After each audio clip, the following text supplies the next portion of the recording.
sementara enggak, Pak? Oke. Oke, Pak.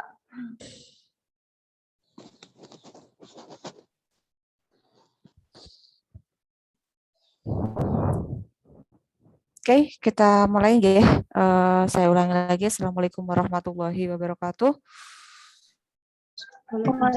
Waalaikumsalam. Waalaikumsalam warahmatullahi wabarakatuh. Oke. Terima kasih ya. Marilah kita awali perkuliahan pada pagi hari ini dengan membaca basmalah bersama-sama. Semoga apa yang kita pelajari pada hari ini bermanfaat untuk kita semua, diberikan kelancaran, kemudahan. Mari bismillahirrahmanirrahim. Oke, tolong untuk on cam semua ya. Silakan diaktifkan videonya di sini. Nah, guys, terima kasih. Oke ya. Ya, teman-teman sudah presensi di Vclass atau belum? Sudah, Bu. Sudah, Bu. Sudah ya, oke. Kalau sudah, saya sambil cek. Bagi yang belum, silakan untuk presensi di Vclass. Teman-teman sudah mendownload materinya? Materi yang sudah saya share di Vclass? Sudah atau belum? Sudah. Sudah ya, oke. Oh, ada yang belum. Nah, silakan ya. Kita ini sudah difasilitasi ya berbagai aplikasi kemudahan dalam proses pembelajaran. Salah satunya itu adalah Vclass ya yang terintegrasi dalam Smart. Jadi silakan teman-teman manfaatkan LMS tersebut sebaik mungkin karena apa?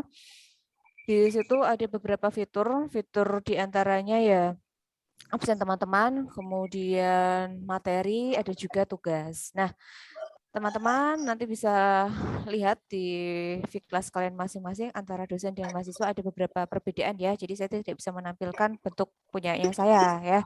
Jadi silakan teman-teman lihat. Kemarin ada yang japri saya sudah menanyakan mengenai tugasnya itu bagaimana Bu. Nah tugasnya nanti akan saya sampaikan pada pertemuan hari Selasa. Saya bilangnya seperti itu. Nah. Bagi yang sudah melihat Vclass-nya masing-masing, ya mungkin ada yang ambil materi, kemudian ada yang sudah melihat ke tugasnya. Oke, ini totalnya, kalian ada berapa totalnya? 27, Bu. 27, masuk kecil? Bentar ya. Waduh, pagi-pagi les ayam ya.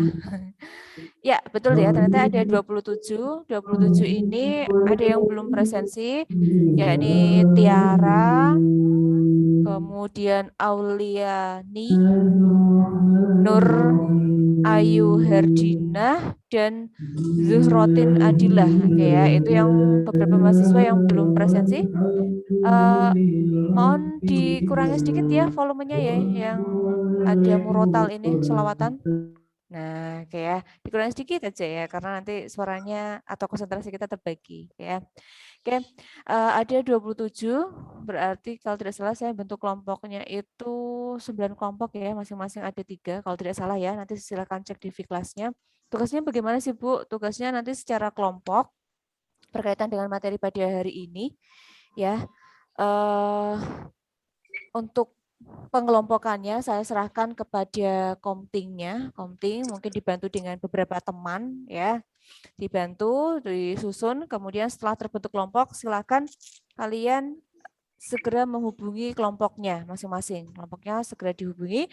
Selanjutnya silakan untuk berdiskusi berkaitan dengan tugas pada hari ini. Ya. Tugasnya itu ada durasi waktunya. Ya. Durasi waktunya itu kalau tidak salah mengingat hari, kalau tidak Kamis ya Jumat. Ya, nanti silakan dicek ya. Saya lupa karena saking banyaknya ya, jadi ya lupa kayak ya.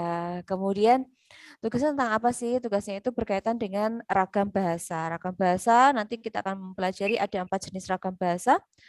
Disimak baik-baik ya, jadi nanti tidak ada yang bingung berkaitan dengan tugasnya. Tugasnya yakni saya minta masing-masing kelompok untuk mencari contoh dari keempat ragam bahasa. Nah, empatnya itu apa saja? Empatnya itu ada ragam bahasa sastra, jurnalistik, karya ilmiah, dan undang-undang atau hukum. Jadi 4 itu. Ya, nanti silakan cari di internet lah ya. Tidak harus kalian buat clipping, enggak ya. Kalian silakan cari di internet yang termasuk sastra itu apa saja sih. Nah, kalian kan nanti tahu sastra itu cirinya bagaimana. Nah, nanti kalian cari kutipannya atau mungkin teksnya secara keseluruhan tidak apa-apa karena itu kan nanti teman-teman hanya mengirimkannya dalam bentuk file ya, tidak ditulis tangan, jadi tidak usah khawatir tangannya pegel untuk menyalin ya. Jadi silakan nanti ambil ya kutipan teksnya atau satu teksnya tidak apa-apa. Setelah itu teman-teman berdiskusi mencari perbedaannya. Saya tidak meminta persamaan, tapi ke perbedaan. Perbedaan yang harus kalian cari ada 3 aspek. Hanya saya minta 3 ya, tidak usah banyak-banyak. Yang pertama itu berkaitan dengan diksi atau pilihan kata. Kemudian yang kedua adalah sistematika atau penyusunannya, urut-urutan penyusunannya seperti apa. Dan yang ketiga itu logika atau isi, gitu aja biar gampang. Logika atau isi. Nah, nanti teman-teman analisis. Misal ya, saya ambil contoh sastra. Pilihan kata yang dipergunakan dalam menyusun sastra itu apa sih? Kalau misalnya kalian ambil cerpen misalnya, bahasa yang dipergunakan bagaimana sih pilihan kata? Nah, nanti kalian analisis. Ada 1, 2, 3 misalnya. Bahasanya seperti ini, mengandung ini, misalnya seperti itu. Kemudian setelah itu dari segi sistematika penyusunannya, teman-teman ketika menyusun cerpen, menyusun novel itu kan ada tahapannya ya, tahapan pembuatannya ya, strukturnya ya. Nah itu tahapannya apa sih kalau di cerpen?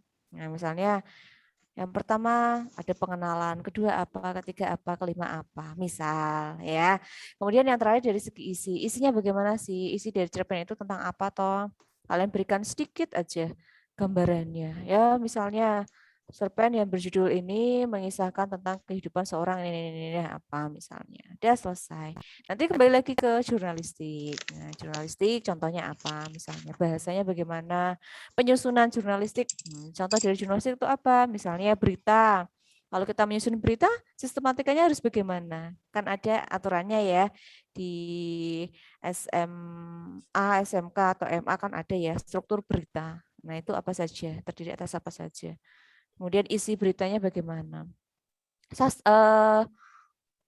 Karya ilmiah juga sama ya, bahasa dari karya ilmiah, pilihan katanya bagaimana, sistematika menyusun karya ilmiah itu ada apa saja bagian-bagiannya, kemudian yang terakhir isinya tentang apa. Ya, hukum juga sama. Oke ya. Jadi nanti secara berkelompok silakan berdiskusi, membagi tugas secara adil ya. Karena kalian hanya satu kelompok 3 orang anggotanya, jadi kemungkinan ketika pembagian mencari teksnya mungkin teks yang sastra yang nyari Mbak Yuni, kemudian teks jurnalistik Mas Eko misalnya, kemudian yang karya ilmiah Mbak Nur. Nah, nanti kalau untuk yang teks ragam undang-undang atau hukum misalnya bareng-bareng itu juga bisa. Oke ya, seperti itu untuk tugasnya. Nanti ketika mengumpulkan tugas ya sistematikanya saya tidak minta yang ribet, tidak. Saya cukup paling atas nama kelompok. 1, misalnya tadi Yuni, NIM-nya berapa? 2, Eko, NIM-nya berapa? 3, Nur, NIM-nya berapa? Langsung ke masuk pembahasan tadi. Yang dilampirkan dulu adalah teksnya, baru nanti paling bawah itu adalah hasil analisis, mencari perbedaan dari keempat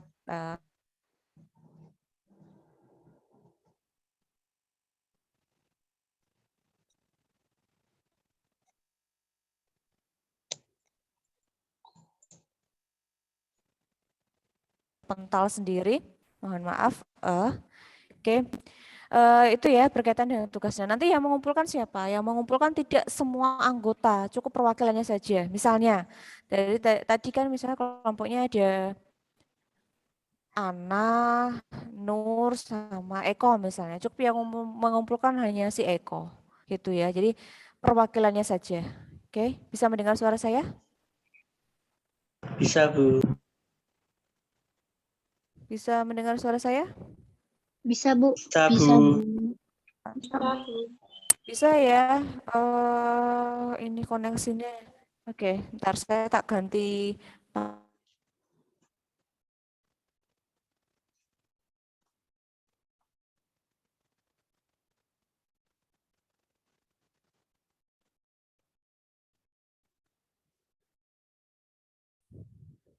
Oke, koneksi di kampus kurang ini ya, kurang bagus ya. Mungkin yang pakai banyak ini. Sebentar, saya tak pakai.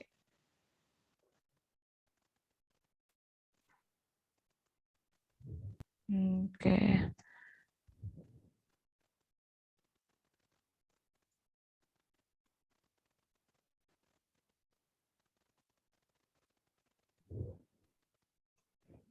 Oke. Oke. Ya, mendengar suara saya? Dengar, Iya, Bu. Bu. Dengar ya. Nah, saya harus ganti pakai WiFi sendiri. Ternyata koneksinya kurang stabil. Habis hujan ya di Kudus ini tadi ya. Oke. Jadi nanti yang mengumpulkan cukup salah satu saja mengumpulkan. Jadi nanti ada 9 orang yang mengumpulkan mewakili kelompoknya seperti itu. Mengumpulkannya lewat apa, Bu? Mengumpulkannya lewat Vklas ya, tidak usah lewat email. Jadi nanti lewat Vklas. Kalau tidak salah kemarin kan teman-teman ada tutorial ya, tutorial penggunaan Sikadu dan juga Smooth kalau tidak salah ya. Itu sudah dijelaskan ya. Jadi teman-teman sambil belajarlah otak-atik caranya bagaimana sih ketika mau mengumpulkan tugas. Kayaknya kalau nggak salah di fitur mahasiswa juga ada sih tugas ya. Nanti silahkan klik aja tugasnya di situ apa. Nanti kirim di situ. Yes, untuk pengiriman ada 2 model, bisa melampirkan file atau melampirkan link dari Google Drive teman-teman. Kalian yang nyamannya apa?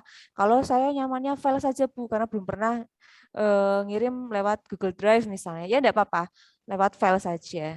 Ya, karena filenya kan kurang dari 10 MB jadi bisa masuk ke Vklas ya. Tapi kalau lebih dari 10 MB biasanya itu pakai link dari Google Drive. Oke, seperti itu berkaitan dengan tugasnya. Saya sambil ngecas sebentar ya. Oke, silakan disiapkan dulu alat tulis dari teman-teman. Silakan, sebelum saya menjelaskan berkaitan dengan materinya.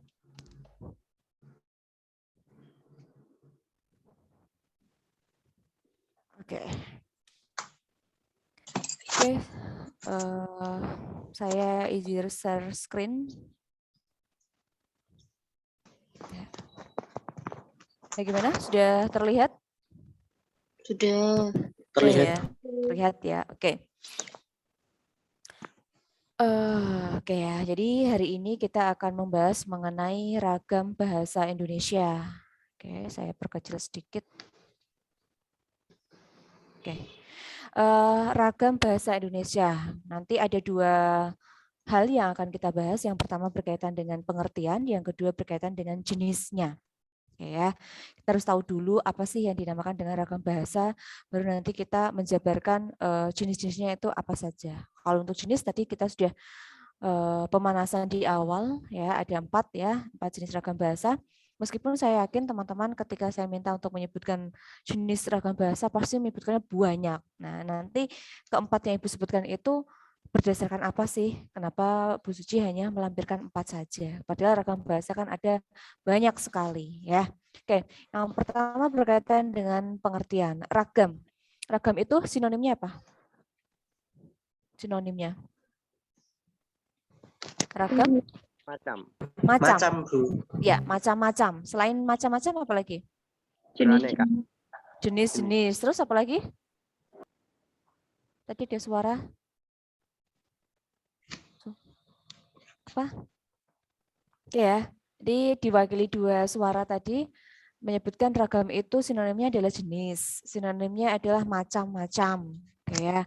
Ragam. Ada ragam bahasa, ada ragam budaya, ada ragam apa ya? pakaian adat. Nah, itu yang namanya ragam ya. Ragam itu berarti variasi atau jenis-jenis atau macam-macam dari, kalau itu ragam bahasa ya, dari bahasa. Itu berkaitan dengan budaya, berarti jenis-jenis budaya yang berkembang di Indonesia. Perlu kita ketahui bahwa Indonesia itu kan termasuk negara kepulauan ya, yang dipisahkan oleh air ya kan. Kita tidak dalam satu daratan karena kita dipisahkan oleh air. Nah, masing-masing pulau itu sendiri memiliki bahasa yang berbeda. Ya, bahasa ibu ya tentunya ya. Kalau bahasa nasionalnya kita sudah mengukuhkan bahasa nasional adalah bahasa Indonesia. Nah, sedangkan untuk bahasa daerah atau kita sebut juga dengan bahasa ibu itu masing-masing pulau berbeda. Satu pulau itu saja antara provinsi ya, provinsi Jawa Tengah, Jawa Timur, Jawa Barat itu juga berbeda. Satu Jawa Tengah aja, satu provinsi saja, masing-masing kabupaten memiliki corak ya, corak bahasa yang berbeda ya kan. Jadi kita sebagai bangsa Indonesia itu hendaknya berbangga diri karena kita memiliki keanekaragaman bahasa yang tentunya itu bisa memperkuat, memperkokoh atau sebagai identitas dari bangsa kita. Identitasnya itu adalah tadi bahasa. Oke ya. Saya ambil contoh yang dari Riau misalnya. Ya, yang dari Riau sama Jawa pasti ada bahasa ibu atau bahasa daerahnya pasti berbeda ya. Ya Mbak Sonia ya, Kak Sonia ya. Ya, Dari Bu. Riau, betul ya? Oke, Betul, Bu. memiliki bahasa daerah ya Mbak ya? Apa, Bu? Memiliki bahasa daerah ya? Iya, Bu. Iya, bisa memberikan contoh misalnya kalau makan bahasa daerahnya apa Mbak? Sama apa beda? Bahasa Minang, Bu. Oh, bahasa Minang. Bagaimana Mbak kira-kira? Bahasa Minangnya. Kasih contoh boleh, enggak apa-apa. Kita kan belajar bahasa ya, jadi kita harus tahu lah paling tidak. Karena teman kita kebetulan ada yang dari luar Pulau Jawa. Kita juga pengen tahu bahasa Minang. Bahasa Minang itu contohnya apa Mbak? Kosakatanya, terserah Mbak Sonia saja.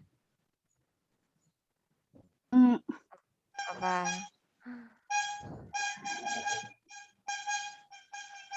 Ya. apa ya, Bu? Apa kira-kira?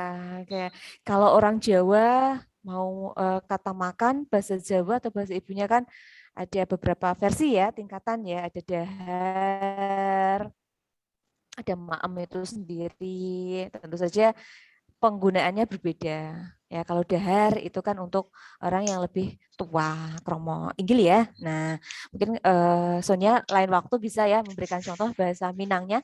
Nanti ketika sudah datang ke sini ke Kudus bisalah saling berbagi ya. Jadi jangan sampai kalian asik dengan bahasa kalian sendiri, kemudian Sonia di sini yang beda bahasa, akhirnya malah bingung hanya menjadi penonton atau hanya menjadi pendengar ya. Jangan yang seperti itu. Tetap kita saling belajar bahasa dari teman-teman kita. Oke ya. Kalau tidak salah ada juga yang dari Cirebon ya sini ya. Kalau tidak salah ya. Kemarin waktu kenalan. Oke ya. Jadi bahasa yang kita pergunakan sehari-hari itu banyak sekali ya. Jadi itu salah satu budaya, warisan budaya yang dimiliki oleh bangsa Indonesia. Nah, untuk melestarikannya, teman-teman tentunya ya tidak malu menggunakan bahasa daerah kalian dalam situasi-situasi tertentu. Harusnya bangga. Malah terkadang orang asing saja, bule dari Australia, dari Belanda, itu mau belajar bahasa daerah atau bahasa ibu yang dimiliki di Indonesia. Mereka juga mempelajari bahasa Indonesia juga. Berarti mereka saja ingin mempelajari, apalagi kalian ya sebagai kalian lahir di Indonesia ya harusnya bangga, harus mau mempelajari bahasa daerah atau bahasa ibu, kemudian bahasa nasionalnya. Baru ketika kalian sudah menguasainya, kita bolehlah mempelajari bahasa asing juga sebagai bahasa internasional, yakni bahasa Inggris. Nah, itu ya pengantar untuk teman-teman ya, banggalah dengan bahasa yang kalian miliki. Oke ya. Nah, kembali lagi ke ragam bahasa, saya mengambil pendapat dari Yakub ya, kalau secara arti di kamus atau linguistiknya ragam ya tadi ya jenis ya. Jenis atau macam-macam bahasa yang dipergunakan dalam kehidupan sehari-hari ya secara linguistiknya. Kemudian kalau saya ambil pendapat dari Yakub menjelaskan bahwa ragam bahasa itu dia mengkategorikan ada tiga berdasarkan apa sih? Nah, berdasarkan topik pembicaraan, kemudian ada berdasarkan ini pelaku dan pembicara, kemudian yang ketiga berdasarkan medium atau cara pengungkapannya. Dia mengklasifikasikan ada tiga. Yang pertama berdasarkan topik. Nah, kalau berdasarkan topik, ya ini tadi ada jurnalistik, sastra, pemerintahan.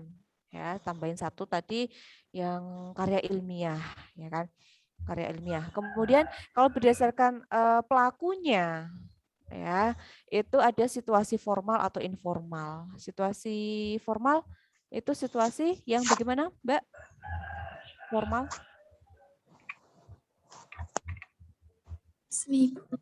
Apa? Resmi, ya tepat sekali ya. Jadi kalau formal itu dalam situasi resmi. Resmi ya contohnya kita sekarang ini dalam proses pembelajaran. Ya, dalam proses pembelajaran ketika pendidik dan peserta didik atau saya sebut dosen dan mahasiswa berkomunikasi ini menggunakan ragam bahasa yang formal. Formal itu yang bagaimana sih? Ya sesuai dengan kaidah bahasa Indonesia atau bahasa baku, gampangnya seperti itu. Walaupun terkadang ada sisipannya ya, ada campur kodenya. Campur kode itu apa sih? Ya itu ada dari bahasa Indonesia, kemudian ada bahasa asing. Bahasa asing di sini tidak melulu ke bahasa Inggris ya, ada juga bahasa daerah ya. Itu terkadang diselipkan. Nah, itu wajar. Yang penting penggunaannya tidak terlalu dominan. Kemudian ragam bahasa informal. Informal berarti kebalikannya ya, ini ragam bahasa sehari-hari ya yang teman-teman pergunakan ketika berbincang-bincang atau bercakap-cakap dengan temannya. Itu menggunakan ragam bahasa informal ya. Nah, kemudian yang ketiga berdasarkan medianya. Ya, kalau berdasarkan media ini ya sama seperti hari ini. Medianya yang saya pergunakan media lisan atau media tulis? Apa ini medianya? Media lisan atau tulis? Lisan. Ada yang menyebutkan tulis. Nah, ya ada dua versi. Memang ketika saya ini berkomunikasi, saya menggunakan media lisan, tapi sambil kalian mendengarkan, kalian juga melihat tulisan atau PPT yang saya tampilkan. Jadi ada media lisan sama media tulis. Nah, untuk teman-teman, mungkin ketika mendengarkan ragam bahasa yang terlintas tuh ini ya, berdasarkan pelaku dan juga medianya. Yang baru didengar mungkin berdasarkan topik pembicaraannya ada ini tadi. Ya, maka dari itu kalau berdasarkan pelaku dan juga medianya tidak Ibu jelaskan karena itu sudah pernah teman-teman terima ketika di bangku sekolah. Nah, sekarang kita membahas yang berdasarkan topik pembicaraannya. Oke ya. Berdasarkan topik pembicaraannya, Ibu menyimpulkan ada 4 jenis ya yang sudah Ibu jelaskan di awal. Ada hukum, ilmiah, jurnalistik, dan sastra. Tidak urut tidak apa-apa kalau ini. Ya, karena ini tidak berkaitan dengan sistematika, jadi santai. Yang diingat apa dulu jurnalistik ya silahkan. Oke ya, jadi ada 4 jenis ragam bahasa ini. Oke ya. Sekarang kita akan bahas satu persatu ragam bahasa berdasarkan jenisnya. Oke ya. Saya mulai dari ragam bahasa ilmiah. Ilmiah ataukah ada ragam bahasa ilmiah. Ilmiah itu artinya apa toh? Ilmiah dari kata ilmu ya. Ilmiah itu artinya apa? Kalian pernah membuat karya ilmiah? Pernah buat belum karya ilmiah waktu SMA, SMP? Pernah buat karya ilmiah? Halo. Pernah, Bu. Pernah ya? Pernah. Contohnya apa? Contoh dari karya ilmiah. Kayak makalah nggak, Bu? Iya, contohnya makalah. Selain makalah apa lagi? Pernah membuat laporan? Iya, Bu. Laporan wawancara. Pernah, Ya, Bu. laporan wawancara, laporan penelitian pernah? Pernah ya. Nah, itu yang teman sebutkan tadi itu beberapa contoh atau jenis dari karya ilmiah. Ada makalah, kemudian ada laporan penelitian. Penelitian itu misalnya kalian praktik ya di lab IPA misalnya, atau di bahasa menganalisis lingkungan sekitar, observasi, itu kan pasti disuruh endingnya disuruh membuat laporan, ya kan? Laporan berdasarkan hasil yang kalian amati. Kalau itu misalnya laporan observasi, berdasarkan observasi. Tentu saja ketika menyusunnya ada beberapa hal yang membedakan. Ini termasuk laporan, ini termasuk menulis Makalah. buku harian. Tentu ada perbedaannya, ada ya menyusun makalah, ya kan. Makalah sama laporan kemungkinan besar sistematikanya hampir sama, ya kan. Tergantung ya makalahnya itu mau yang sifatnya formal sekali ataukah yang semi, dalam artian yang standar, yang biasa. Kalau biasa kan paling hanya pendahuluan, isi dan penutup ya, tidak terlalu jelimet ya. Tapi kalau yang segi formalnya itu sistematikanya lebih kompleks. Ada kata pengantar, ada daftar isi, ada lembar pengesahan dan sebagainya. Itu dari segi sistematika. Nah, sekarang kalian pernah nulis buku harian? Curhat-curhat tes. Pernah? Pernah. Pernah ya. Oke. Pernah, Kalau Bu.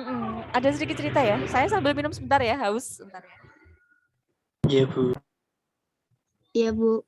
Kalian juga boleh sambil minum kok, nggak apa-apa. Yang penting nggak makan ya. Oke.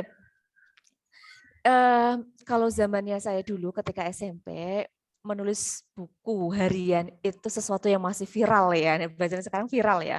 Kalau dulu itu ngetren, masih ngetren. Sampai kita itu beli jenis-jenis ini ya, bentuk-bentuk dari buku harian itu seperti apa, ada pengaitnya, kemudian ada yang bentuk kuncinya, kemudian ada yang biasa. Nah, kita tuh sering dulu punya kebiasaan dengan teman satu kelas itu berbagi cerita di buku harian, kayak menceritakan dirinya itu. Nah, kita bertukar-menukar, misalnya Mbak Zurotin misalnya. Mbak Zurotin punya buku harian, kemudian dia menulis di awal, kemudian dia menyerahkan ke Mbak Sonia misalnya. Kak, kamu nulis dong data dirimu, kemudian cerita pengalamanmu yang paling menarik apa, Kak? Nah, itu dulu kita seperti itu. Ya, mungkin seiring berjalannya waktu akhirnya bergeser ya. Jadi tidak semua, atau mungkin tidak, ada beberapa yang belum pernah menulis di buku harian mungkin ya, karena itu tadi wah mesra zamannya ya Bu, malas nulis-nulis kayak gitu Bu. Nah kayak, tapi ada kepuasan tersendiri ketika teman-teman mencurahkan perasaannya itu dalam bentuk tulisan, khususnya di buku harian misalnya. Ada perasaan puas, ada perasaan suatu ketika ingin melihat kembali, membaca kembali. Saya pernah ya buat tulisan seperti ini misalnya. Mbak Lela misalnya, Mbak Lela lagi putus misalnya ya kan, atau Mbak Lela itu suka sama Mas Eko tapi ternyata Eko itu hanya menganggap sebagai teman misalnya ya, dia udah ini di PHP-in misalnya, dia cerita di buku hariannya menuliskan perasaannya seperti apa, Eko itu bagaimana misalnya, ternyata di PHP-in dia menulis lagi. Nah suatu ketika misalnya ya beberapa bulan kemudian atau mungkin 1 tahun ya, kalian iseng lihat, oh ya Allah ternyata dulu saya pernah ya suka sama si Eko, padahal Eko toh kalau dilihat sekarang nggak menarik sama sekali misalnya. Apa sih daya tariknya? Oh ternyata saya pernah ya melakukan hal-hal konyol misalnya. Cemburu ya sama Kak Anissa ya. Kak Anissa saya kira itu pacaran sama Eko, ternyata tidak. Nah itu kan mengingat-ingat momen itu rasanya kan menyenangkan. Jadi tidak ada salahnya teman-teman coba menulis kejadian-kejadian yang berkesan itu kan tidak harus menyenangkan, bisa juga yang pahit ya kan. Nah, nanti suatu ketika kalian baca lagi tulisannya, kalian akan lihat oh pola tulisan saya dulu ketika masih SMA seperti ini, ketika kuliah seperti ini. Oh ternyata ada perkembangannya ya dari pola bercerita saya. Nah, jadi kita kan akan mengetahui peningkatan keterampilan menulis kita itu seperti apa gitu ya. Kemudian kalau yang suka nulis puisi, nah itu juga bisa dituangkan dalam bentuk tulisan. Nggak harus yang bagus-bagus, yang neko-neko ya, biasa aja dulu. Nanti lambat laun kita akan terasah. Oke ya. Ini berkaitan dengan menulis ya, karena menulis itu jika tidak dilatih susah. Tidak mungkin spontanitas, itu susah, butuh latihan. Sama juga nanti ketika kalian masuk ke jenjang yang lebih tinggi, itu kan ada saatnya kalian harus membuat skripsi, ya kan? Kalau kalian tidak dilatih dari sekarang, ketika menulis itu akan cenderung Alah miliki gampangnya kopas bae lah wes Bu, kopas. Nah, kalau menyusun skripsi masih sama kalian kopas, itu juga bahaya. Karena nanti kan ada pendeteksian, plagiarismenya, plagiatnya. Kalau lebih dari 70%, ya katakanlah sudah 60%, ya separuh lebih, ya skripsi kalian dianggap gagal. Dalam artian apa? Ya karena kopas itu tadi. Maka dari sekarang mulailah untuk suka menulis ya. Nah, kembali lagi ke ragam bahasa ilmiah. Ada ada 5 ciri yang bisa kalian baca di layar kalian masing-masing. Yang pertama ada formal objektif ya, kemudian menggunakan titik pandang gramatikal, kemudian jelas, menghindari ungkapan emosional, dan penggunaan istilah teknis yang berkaitan dengan topik yang kalian angkat. Nah, yang pertama, formal. Formal itu nama lainnya tadi adalah resmi ya. Oke, formal itu resmi. Ya, ini tidak usah saya jelaskan, kalian pasti sudah tahu. Ketika menyusun karya ilmiah, misalnya makalah dengan menulis buku harian, pasti bahasa yang dipergunakan atau diksi yang kalian pergunakan jelas berbeda, ya kan? Kalau menulis buku harian, menggunakan kata aku hari ini nggak bisa tidur misalnya. Selalu terngiang-ngiang wajah Eko. Wis, nah misal ya. Nanti bla bla bla bla bla seperti apa. Bahasa yang dipergunakan itu lebih santai ya kalau menulis buku harian. Tapi ketika menulis makalah, boleh tidak menggunakan bahasa santai semacam itu tadi? Boleh tidak? Tidak ya. Bu. Tidak, karena situasinya itu ke resmi atau formal. Yang membaca itu tidak konsumsi pribadi, tetapi orang lain. Maka kita menggunakan bahasa yang formal. Baku sesuai dengan EYD. Intinya itu aja. Ya.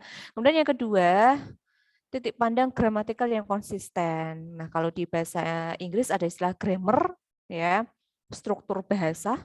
Gramatikal di bahasa Indonesia juga ada gramatikal berkaitan dengan struktur bahasa yang konsisten, tidak berubah-ubah. Nah, maksudnya bagaimana? Maksudnya ketika menulis karya ilmiah, pola kalimatnya itu jelas. Satu kalimat itu jelas ada subjek, ada predikat.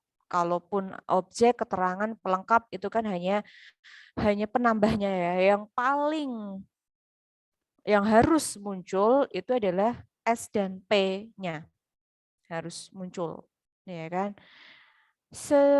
Misalnya pemerintah membangun jalan tol.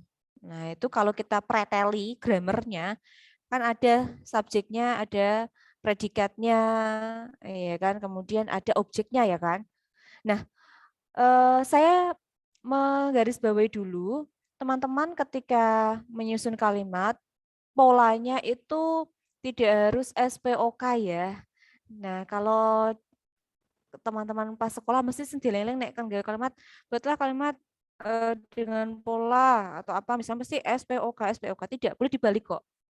K, keterangan itu sifatnya fleksibel, bisa di depan, bisa di tengah, bisa di akhir.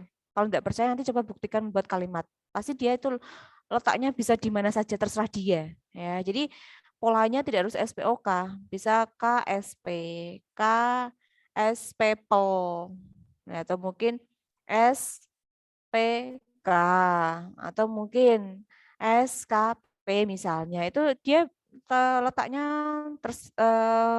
fleksibel atau mana suka kalau untuk keterangan ya. Nah, sekarang melanjut ke yang ketiga. Ketika teman menyusun makalah, itu kan dijelaskan secara jelas dan tepat ya, tidak bertele-tele. Ketika memberikan sebuah informasi, harus jelas, tidak boleh samar. Apalagi mengandung imajinasi misalnya, itu tidak boleh. Karena ragam ilmiah, dari katanya saja ilmiah itu bisa dibuktikan kebenarannya, mengandung atau memberikan informasi yang benar, itu ilmiah, ingat-ingat. Jadi ketika teman-teman membuat laporan, misalnya laporan PPL, laporan perjalanan, laporan observasi, atau laporan penelitian, atau praktikum, itu berarti teman-teman harus memberikan data yang sebenar-benarnya dan harus jelas. Tidak boleh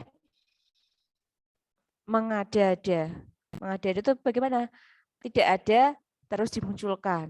Misalnya ketika melaksanakan praktik, ada momen di mana gagal misalnya, ya harus kalian jelaskan. Untuk praktik yang pertama kami mengalami kendala, yakni ketika kami campurkan larutan O2 misalnya dengan apa, nah, ternyata bisa menimbulkan ledakan kecil misalnya, dan ternyata gagal. Oh, kegagalan itu terletak pada takaran atau dosis yang kami pergunakan tidak sesuai dengan arahan dari guru misalnya. Nah, itu harus disampaikan secara jelas, secara tepat, tidak boleh ditutup-tutupi. Karena apa? Memang kenyataannya seperti itu. Nanti kan ada evaluasi lagi.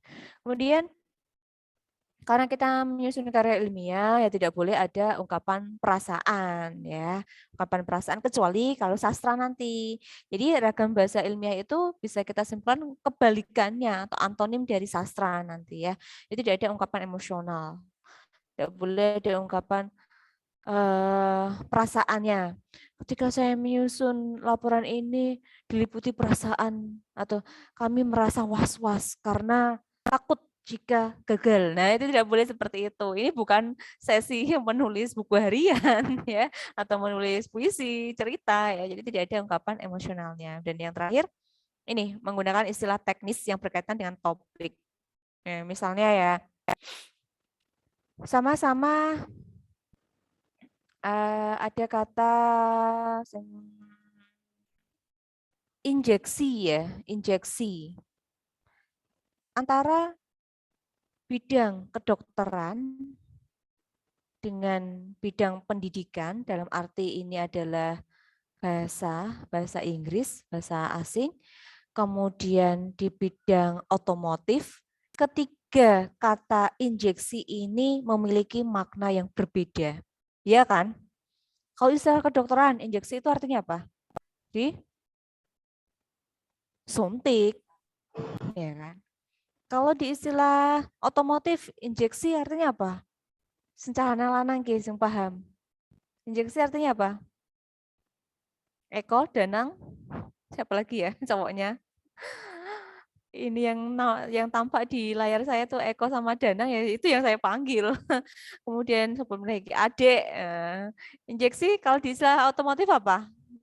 Kaum Adam. Apa kira-kira? Kan ada sendiri ya. Nah, kemudian dalam istilah bahasa asing injeksi atau injection itu artinya kan juga sudah mulai berbeda. Nah, maka dari itu pemilihan kata yang tepat atau istilah teknis itu akan mempengaruhi antara satu topik dengan topik yang lain itu bisa memunculkan makna yang berbeda. Atau misalnya sama-sama ada kata mouse. Ya, kalau dalam istilah komputer, mouse itu artinya apa? Mouse. Ini mouse ya. Kelihatan nggak sih mouse saya? Oh, udah kelihatan karena warnanya hitam ya. Layarnya background saya ada background kok ya. Oke, mouse itu artinya apa sih? Ini yang gerak-gerak ini bagian dari mouse tidak? Iya apa tidak? Halo? Halo? Mouse itu penggerak kursor, Bu. Nah, mouse itu Perangkat, penggerak kursor, perangkat keras ya. Karena bagian komputer itu kan ada istilah perangkat keras, ada perangkat lunak. Tapi kalau saya menggunakan istilah mouse di bahasa Inggris, apakah sama artinya? Kan Tidak, Bu. beda ya, artinya kan tikus ya. Oke ya, jadi Ya. sama-sama menggunakan kata yang sama, tetapi kalau topiknya berbeda itu bisa memunculkan makna yang berbeda. Intinya seperti itu, oke ya. Nah, sekarang saya lanjut. Ini bisa dipahami ya, karena teman-teman juga sudah pernah membuat karya ilmiah, contohnya tadi makalah, ya hampir sama dengan apa yang telah kalian buat ya. Sastra, oke, ini kebalikannya dari ragam ilmiah ya. Ragam sastra itu berarti penggunaan bahasa dalam istilah sastra atau kesusastraan. Nah, di sini ada 4 ya. Bersifat kreatif, menggunakan gaya bahasa, bermakna, ada makna denotatifnya, tetapi yang dominan itu makna yang konotatif, kemudian menggunakan kata-kata tidak baku. Oke ya. Ini tidak perlu saya jelaskan secara detail, kayaknya teman-teman sudah paham ya. Ada konotatif artinya apa? Konotatif. Makna tidak Iya, makna tidak sebenarnya ya, atau mengandung makna kias, atau memiliki makna sampingan. Sama-sama kata kembang. Kalau kalimatnya hari ini saya menyiram kembang yang saya tanam kemarin. Bandingkan dengan kembang desa. Ayo dijuluki kembang desa. Nah, itu kan sama-sama menggunakan kata kembang. Yang pertama itu bermakna denotatif, tapi kembang yang kedua bermakna konotatif. Nah, kalau kita amati untuk sastra, ini mengutamakan keindahan ya, kalau sastra ya, dalam membuat karya sastra, misalnya cerpen, hal yang dominan, hal yang kita tonjolkan itu berkaitan dengan estetikanya, keindahannya. Jadi ketika teman-teman membaca cerpen, novel, atau puisi, pasti kan menemukan istilahnya, bahasanya kok ini ya, bahasanya bagus ya, mau menggambarkan keindahan alam saya yang belum pernah datang ke, misalnya ya, ke luar negeri, ambil contohnya mana ya? Misalnya ke pegunungan Swiss misal. Saya belum pernah ke sana, tapi ketika membaca karya dari sastrawan kita Danang Muhammad Ivan, wis ya. Kita jadi berimajinasi seolah-olah saya tuh muncul di situ. Nah, berarti kan dia pinter memilih kata, menggunakan kata sehingga pembaca yang belum pernah ke sana itu seolah-olah ikut merasakan apa gambaran suasana yang dituliskan oleh si sastrawan itu. Jadi lebih mengutamakan kepada unsur keindahan. Nah, ya. Kemudian kata-katanya jelas ya tidak baku, tidak mungkin ketika menulis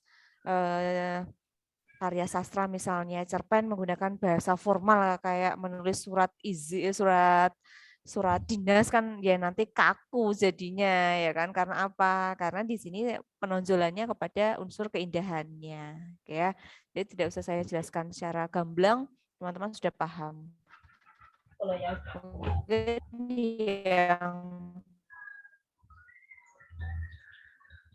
Mungkin yang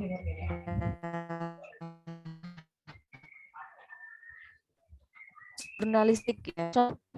Sekolah kalian dulu ada majalah sekolah enggak? Khusus majalah di sekolah kalian ada enggak?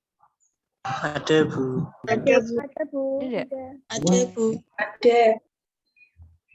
Halo. Ada, Bu. Ada, Ada Bu. kan? Oke.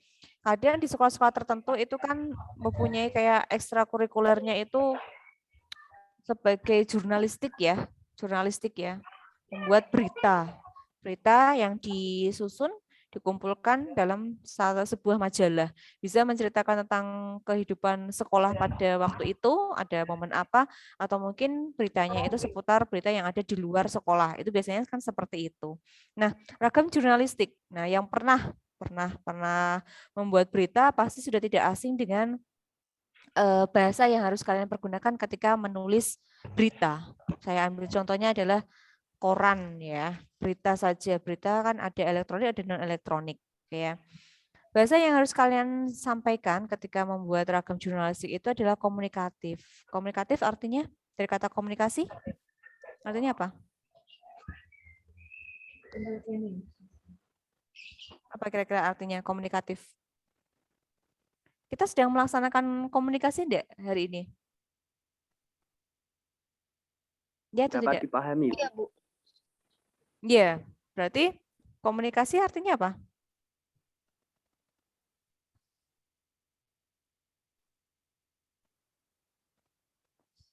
Apa artinya komunikasi? Percakapan? Percakapan? Percakapan Antara antara siapa dan siapa? pihak. Percakapan antara perbincangan dua antara pihak. satu orang. Tadi siapa yang jawab, Pak? Mas kayak ya. Antara audiens sama pembicara. Diulangi, Mas. Putus-putus, Mas. Bener ya? Mas siapa dulu ini? Percakapan Raffi, Bu. Raffi. Percakapan antara Komunikasi artinya apa, Vi? percakapan antara apa, Bu? Percakapan antara dua pihak ya. Ada Ya, tadi kalau antara tidak salah audiens menyebutkan dan pembicara pembicara. ya. Oke, antara audiens dengan pembicara, ya. Jadi yang dinamakan komunikasi itu kan ada minimal 2 orang ya. Minimal 2 orang, menurut si Rafif, ada pembicara dengan audiens, ya kan? Ada hubungan timbal balik. Kalau hanya satu arah, itu namanya. Jadi harus ada timbal baliknya. Nah, ketika menulis berita, informasi yang kalian sampaikan itu atau bahasa yang dipergunakan itu komunikatif, bisa dipahami, ya kan? Karena ganda, hati-hati, jangan menimbulkan multi tafsir. Karena apa? Ragam tulis itu kan beda dengan ragam lisan. Kalau ragam lisan sama-sama kalimatnya misalnya panas ya. Nah, itu kalau tulis kita tidak tahu panas ya itu apakah memberikan informasi, apakah tanya, ataukah memerintah. Ya kan? Tapi kalau secara lisan ketemu seperti ini, panas ya, sambil tangannya seperti ini. Nah, berarti apa yang dikehendaki? Nah, bisa jadi minta tolong untuk dibukakan pintunya atau bukakan jendela atau mungkin dipasang kipas angin. Karena apa? Ada penambahannya. Ada penambahannya yang menimbulkan makna yang sama antara pendengar dengan pembicara. Nah, kembali lagi ke ragam tulis, yakni jurnalistik. Kalian ketika memberikan informasi itu harus menggunakan kata yang tepat agar tidak multi tafsir, tidak menimbulkan pemaknaan yang berbeda antara satu dengan yang lain. Gitu. Oke ya.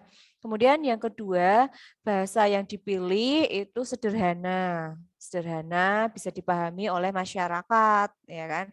Kemudian dinamis. Dinamis itu apa ya? Bergerak ya. Informasi yang kalian berikan antara hari ini dengan besok atau kemarin itu kan tidak mungkin sama, pasti ada perbedaan, ya kan? Hari ini ada kejadian ini, besok kita tidak tahu ada kejadian apa. Nah, itu namanya dinamis, ya. Yang terakhir itu adalah demokratis, memberikan sebuah informasi yang jelas kepada masyarakat. Itu berkaitan dengan ciri ragam jurnalistik. Oke, kemudian yang terakhir ragam undang-undang.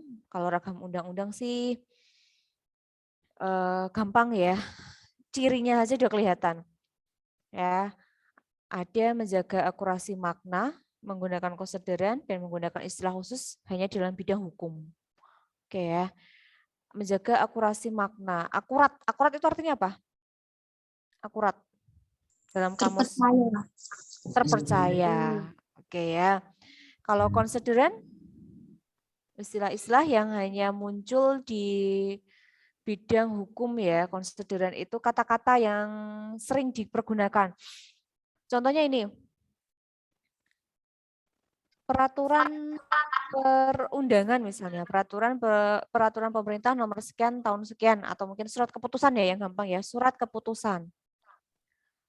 Ada kata menimbang, ada kata memilih, menimbang, memilih, memutuskan. Nah, itu biasanya kata-kata yang dipergunakan ketika menulis atau membuat peraturan perundang-undangan yang di sini berkaitan dengan hukum. Nah, itu ciri yang paling menonjol. Jadi kalau kalian lihat teks secara gamblang, walaupun kalian tidak tahu ketika di situ ada kata menimbang, memutuskan, ya kan? Kata-kata itu muncul, oh berarti ini maksudnya adalah ragam undang-undang karena ini hanya dipakai dalam istilah perundang-undangan. dalam istilah sastra, istilah jurnalis, istilah apa tadi yang berikutnya ilmiah itu tidak menggunakan kata-kata itu tadi. Nah, selain itu misalnya ada kata pasal ya kan, pasal 23 ayat 1. Itu kan hanya digunakan dalam istilah undang-undang. Dalam membuat karya ilmiah kan tidak ada kata pasal, ada kata ayat. Nah, kalau istilah umum ayat itu kan pasti asumsi kita lebih ke kitab suci ya kan. Surat ini, ayat ini. Tapi kalau untuk istilah undang-undang ada pasal, pasti gandengannya dengan ayat. Nah itu kata-kata atau istilah yang sering dipergunakan dalam bidang undang-undang. Nah itu berkaitan dengan ragam bahasa pada hari ini. Oke, sampai di sini ada yang mau didiskusikan? Saya beri kesempatan sambil saya cek Fiklasnya apakah sudah absen semua ataukah belum ya? Oke. Ada yang mau ditanyakan? Silakan. Yang belum paham, monggo. Sudahkah absen semua hari ini? Bentar. Yang mau ditanyakan, silakan. Saya tak stop share screen dulu. Silakan yang mau ditanyakan, masih ada waktu untuk bertanya.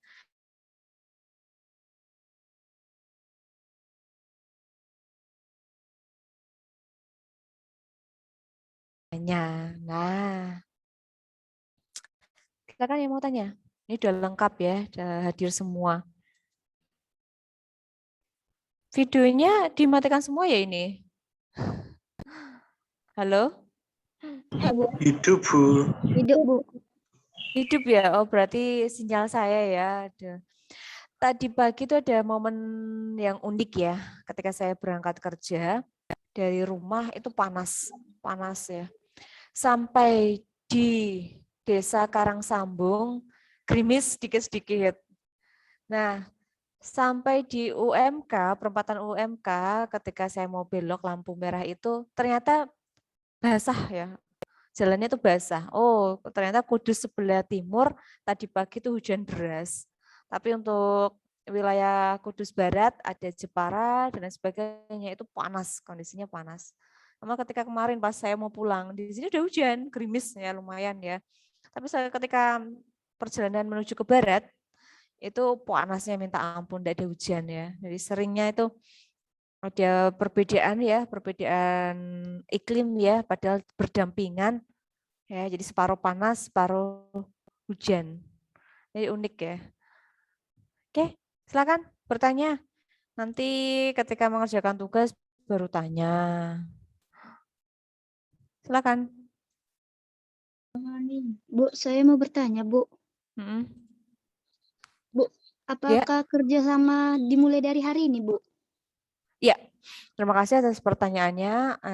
Untuk diskusinya, tugas kelompoknya, alangkah baiknya sih dimulai setelah perkuliahan kalian selesai. Misalnya ya, jam kedua kan kalian tidak ada kuliah misalnya, karena kalian kan masih sekelas kan sama untuk pengambilan mata kuliahnya. Itu bisa nanti langsung koordinasi. Dengan catatan, komtingnya sudah membentuk kelompok. Kalau belum dibentuk kelompok, ya belum bisa langsung diskusi. Hari ini, komtingnya siapa kemarin? Mbak ya, kalau tidak salah ya. Mbak siapa? Afif, Bu. Oh, Rafif, oh Mas ya, berarti Rafif ya. Jadi nanti Rafif silakan bentuk kelompok ya, bentuk kelompok secara acak saja. Ada 3 ya, 3 masing-masing 3. Nanti kalau sudah silakan di-share di grup dulu, share di grup kita. Jadi saya lihat perkembangan kalian. Oh ternyata sudah dibentuk kelompok, jadi nanti bisa langsung mulai diskusi misalnya.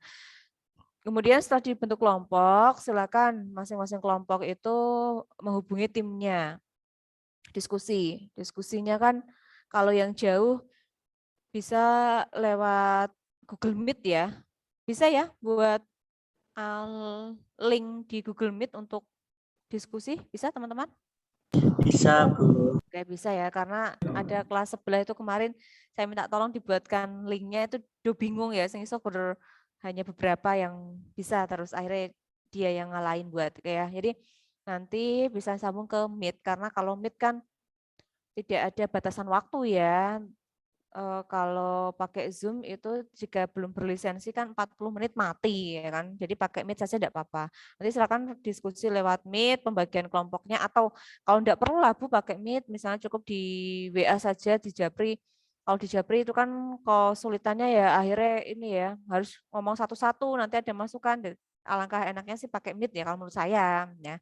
Kembalikan ke kalian. Jadi nanti diskusi yang cari ini siapa, nanti dianalisis bersama bisa, atau yang udah dapat tugas itu dianalisis dia sendiri, nanti disatukan itu juga bisa, enggak apa-apa.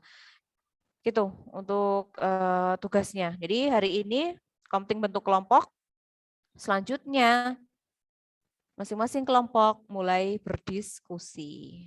Oke ya, tentunya tidak di jam kuliah yang lain ya, karena nanti akan mengganggu. Oke. Itu Mbak Sonia. Yang lain bagaimana?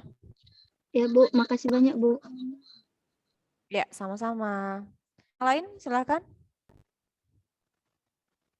Dengan tugas. Silakan.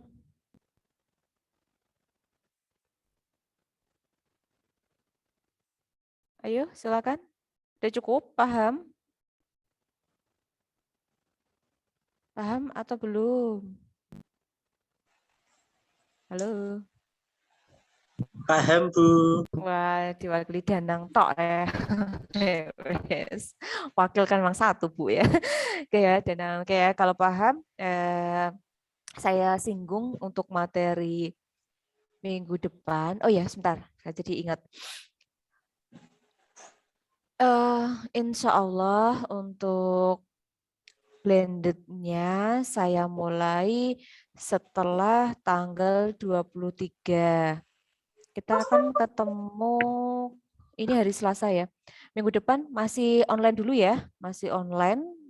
Setelah itu baru setelah tanggal 23, insya Allah kita bisa blended.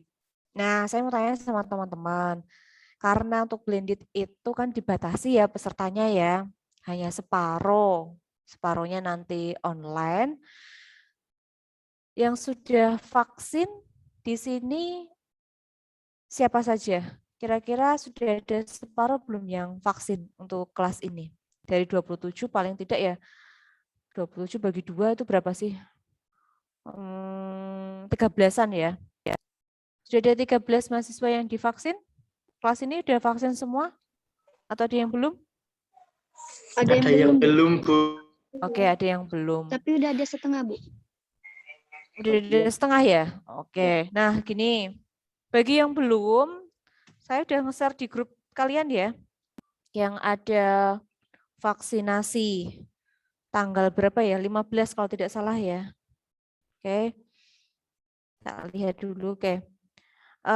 Bagi yang berada di wilayah Kudus dan sekitarnya, yang teman-teman belum melaksanakan vaksin, ya, sekalipun belum pernah, misalnya sama sekali belum pernah, itu di IAIN memfasilitasi teman-teman untuk mengikuti vaksin, ya, pada hari Rabu, berarti besok ya, tanggal 15 itu jam 4 sore. Tapi sebelum kalian melaksanakan, pengisian formulirnya ya, mohon maaf ya, pengisian formulirnya itu sampai dengan hari Rabu ya, hari Rabu 15 September 2021 sampai 4 sore, sampai jam 4 sore, berarti sampai besok kalian bisa mengisi formulirnya melalui alamat yang sudah dicantumkan ya. Itu pendataan dulu, setelah itu nanti akan diagendakan misalnya tanggal berapa untuk melakukan vaksin secara bersama. Jadi bagi yang belum, yang berdomisili di wilayah Kudus dan sekitarnya, boleh mendaftarkan, akan difasilitasi oleh IAIN Kudus beserta vaksin. Di sini ada yang sudah 2 kali vaksin? Ali? Halo. Sudah Bu. Ya, udah ada, Bu. Sudah ada ya. Oke, teman-teman saya ingatkan baru satu, oke ya. Nah, sekarang teman-teman saya ingatkan, kalau yang sudah 2 kali kan berarti wes aman ya. Yang baru 1 kali, diingat-ingat terakhir kali kalian vaksin itu tanggal dan bulannya apa. Kalau misalnya tanggalnya itu adalah 1 September, biasanya bisa melakukan vaksin tahap kedua itu sebulan sesudahnya ya. Biasanya ya sekitar nanti ya tanggal 1 Oktober atau 2 Oktober kalian lanjut ke vaksin kedua ya.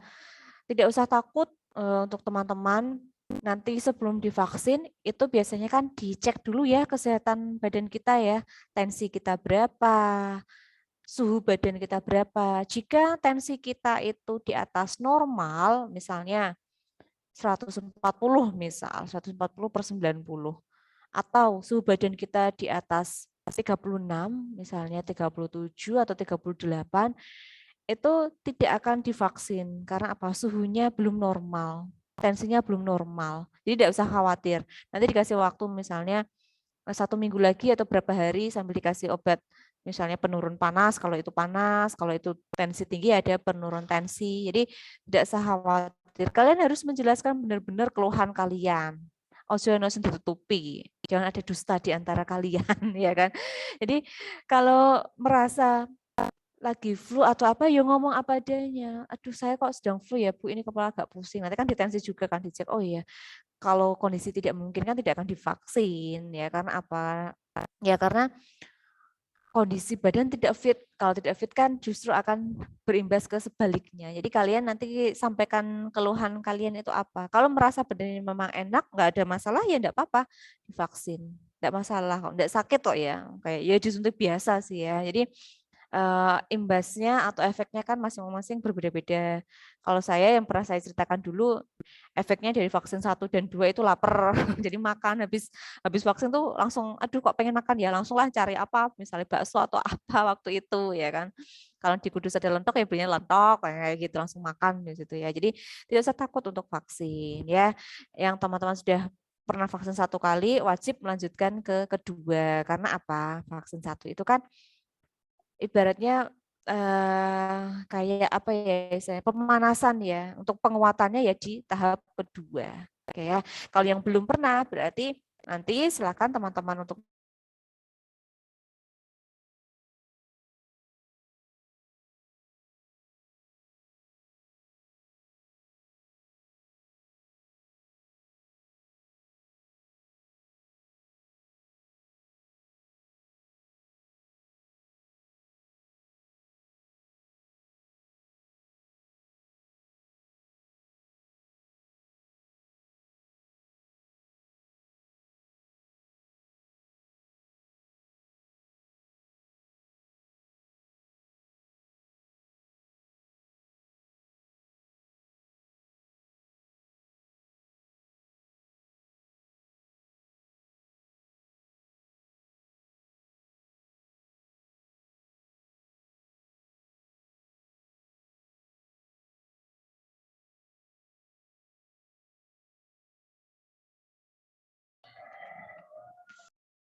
ya unmute ya, mohon maaf ya unmute ya tadi ya. Oke.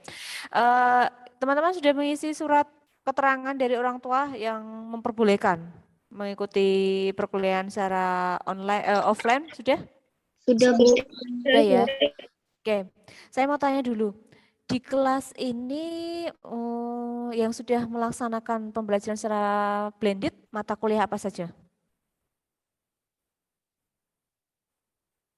Pendidikan dan keguruan, sains Mm-mm. besar, terus apa nih ya? Apa benar? Warganegaraan, Warganegaraan, Pancasila juga? Pancasila belum. Ilmu Oh, pendidikan dan keguruan, Bu. Berarti baru 2 ya? Ilmu pendidikan dan keguruan sama Bahasa Arab juga. oh bahasa Arab juga sudah. Berarti yang datang ke kelas itu berapa jumlahnya? Kalau Ibu boleh tahu? Lebih dari 10 orang. Jadi kayak Kayaknya Habis 12. 12 ya. Oke, 12 berarti selebihnya online semacam ini ya? Iya, Bu. Oke, yang sudah pernah ke kampus atau yang mengikuti siapa aja di sini kalau Ibu boleh tahu? Siapa aja? Auliani, Rafif, Yasirli, Ana, Zuhrotin, Najmudin. Yang slide kedua ada ya? Oh iya, Yuni, Harisatun, Windy. Oke, beberapa sudah ya. Oke, karena mungkin teman-teman juga domisilinya adalah yang Kudus ya dan sekitarnya, jadi bisa langsung datang ke sini ya. Oke, nah kalau ini kan berarti saya dapat gambaran kemungkinan kalau kita offline sekitar 12 mahasiswa yang bisa hadir ya. Sekitar 12 mahasiswa yang bisa hadir. Kalian biasanya menempati ruang mana, Mas, Mbak? V10, Bu. V10. V10 kuwi berarti lab ya? Apa enggak Iya. tuh? Lab bahasa Arab ya kata ya? Bahasa dan budaya ya? Kalau enggak Lab salah. biologi, Bu. Oh, lab biologi. Oke. Oke ya. Berarti pakai ruang lab biologi. Oke. Kalau saya dapat gambarannya kan paling tidak saya bisa siap-siap ya nanti siapa saja yang bisa hadir, kemudian selebihnya secara online ya. Oke, terima kasih atas informasinya ya. Jadi untuk 2 minggu kemudian saya bisa mereka-reka. Oh ya, untuk link yang Ibu bagikan semalam itu dikasih tanda bintang ya, karena sudah Ibu jadwalkan linknya masih sama. Jadi setiap kali pertemuan link kita masih sama, menggunakan link yang sama. Oke ya, nanti dikasih tanda bintang sehingga ketika mau kuliah kita nyarinya itu gampang karena kan ada ketutup dengan chat kita ya. Yang bisa online berarti pakai link itu, yang offline ya berarti datang ke kampus gitu ya. Itu berarti mulai dari pertemuan keberapa yang mata kuliah pendidikan keguruan tadi sama kewarganegaraan bahasa Arab untuk pertemuannya sudah berapa kali offline? Mas Rafif? Berapa kali? Atau Mbak Yasirli mau menjawab? Berapa kali Mbak?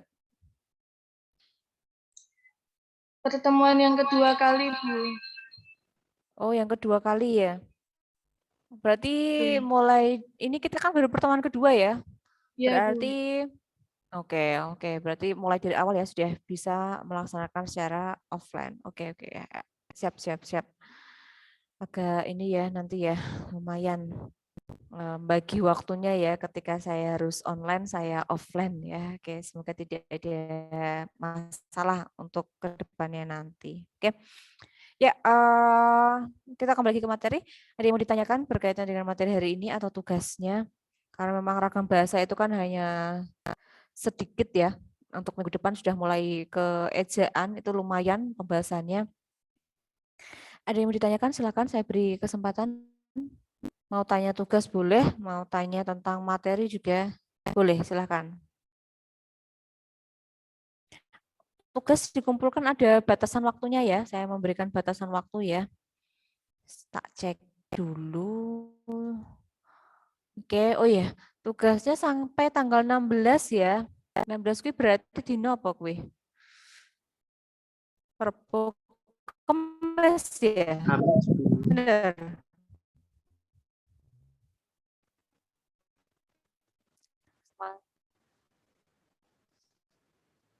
Selasa, Rabu, Kamis. Kamis ya. Oke, berarti tugasnya mulai hari ini pengumpulannya tanggal 16 September. Ya. Jamnya kalau jam 8 malam lah. Oke ya. Ingat nanti yang mengumpulkan cukup perwakilannya saja, tidak usah semuanya gitu. Oke. Tidak ada yang ditanyakan? Masih malu-malu ya. Yang penting nggak malu-maluin nanti ketika ketemu ya. Oke. Ada yang ditanyakan? Monggo. Tidak ada? Tidak. Yakin? Kalau tidak ada, bisa kita akhiri ya untuk pertemuan pada hari ini. Kita akhiri dengan bacaan hamdalah bersama-sama. Alhamdulillah. Alhamdulillahirabbil Alamin. Oke ya, saya mau ambil gambar kalian, silakan on ya. Ada 2 slide nanti, saya ambil 2 kali. Oke, saya hitung mundur ya. 3, 2, 1. Oke, kemudian satu lagi. 3, 2, 1. Oke. Yang tidak kecepret nanti mohon maaf ya, karena pas kira diurep ke videonya ataupun sinyal saya juga ya. Tidak kelihatan, nanti saya kirim lewat grup ya. Semoga apa yang kita pelajari pada hari ini bermanfaat untuk kita semua. Silakan memperbanyak referensi dengan membaca artikel atau mungkin buku-buku penunjang lainnya. Sumber tidak harus dari saya, kalian bisa memanfaatkan berbagai sumber yang kalian miliki. Nanti minggu depan kita bisa komunikasi lagi, berdiskusi lagi, membahas hasil temuan kalian, atau mau menambahi, itu saya persilakan. Minggu depan kita sudah masuk materi, sebentar saya cek PPT saya. Minggu depan, pertemuan ketiga ya. Pertemuan ketiga kita sudah membahas mengenai pedoman umum ejaan bahasa Indonesia berkaitan dengan huruf. Oke ya. Nanti teman-teman bisa mencari huruf itu jenisnya ada apa saja. Minggu depan kita akan bahas beberapa di antaranya. Tidak semuanya kita bahas ya, karena ada huruf kapital konsonan kan kalian sudah hafal. Kita akan bahas ke jenis huruf yang lainnya. Oke. Terima kasih, jaga selalu kesehatan kalian. Jangan lupa sarapan ya di pagi hari biar tidak lemos, mandi biar seger ya. Oke, ketemu lagi minggu depan. Wassalamualaikum warahmatullahi wabarakatuh. Waalaikumsalam. Waalaikumsalam warahmatullahi wabarakatuh. Terima kasih. Sampai jumpa. Oke, dadah. Ya, saya akhiri ya semuanya ya. Iya, Bu.